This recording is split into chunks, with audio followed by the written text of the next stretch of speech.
Čau lidi, tady Martin. Dneska vám ukážu tenhle parádní expediční model Traxxas TRX4 Land Rover Defender, který je v měřítku 1:10. Když do krabice vlezete správnou stranou, nejprve na vás vypadne vysílačka, český a originální návod, samotný model, pár náhradních dílů a nářadíčko.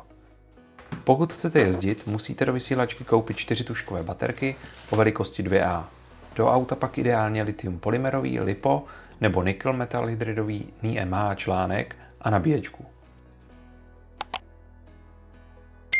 Auto má zamykání diferenciálu na obou nápravách, které lze ovládat na dálkovém ovládání a taky dvourychlostní elektronickou převodovku. Vysílač běží na 2,4 GHz, což je už dneska standard. Je osazený kolébkovým přepínačem, kterým se přepíná rychlost dvourychlostní převodovky. Dále má třípolový přepínač, kterým se zamykají diferenciály. V první poloze jsou odemčené, ve druhé je zamčený přední, ve třetí poloze pak zamčený přední i zadní. To auto umožňuje šplhat v terénu na neskutečný místa. Model má portálové nápravy, což mu umožňuje mít světlou výšku až 8 cm. Nabíječku jsem koupil tuhle. Traxxas nabíječ EZ Peak plus LiPo/NiMH 40 W. Pod videem najdete odkaz. Nabíječka zároveň dokáže baterky balancovat a lipočlánky uvést do skladovacího stavu, ve kterém je dobré je mít uložené, když je nepoužíváte déle než 7 dnů. To znamená nabít nebo vybít na 50%. Dále jsem koupil dvoučlánkovou lipobaterku o kapacitě 7600 mAh. To 25C nám po přepočtu 7,6 Ah krát 25C dává maximální trvalý vybíjecí proud až 190 A. U expedičního auta se ale k moc vysokým proudům pravděpodobně nedostaneme.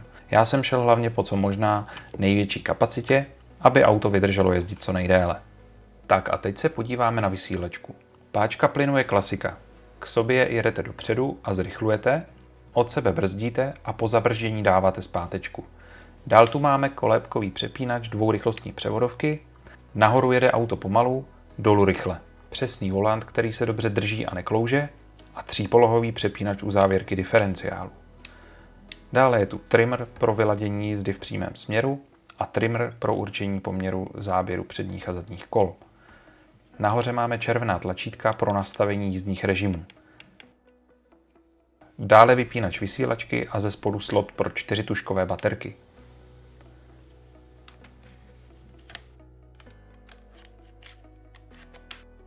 Před jízdou vždy zapínáme ovladač jako první. Pak připojíme baterku a nastartujeme přijímač, který se spojí s vysílačkou. A teď už můžeme frčet. Před jízdou si ještě pohraju se servama. Tohle je zmiňovaný přepínač rychlosti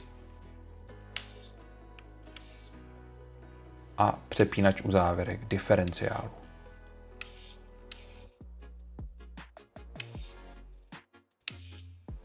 Co na něj říkáte? Líbí se vám? Už ho máte doma? Jaký s ním máte zkušenosti? Napište mi dolů do komentářů.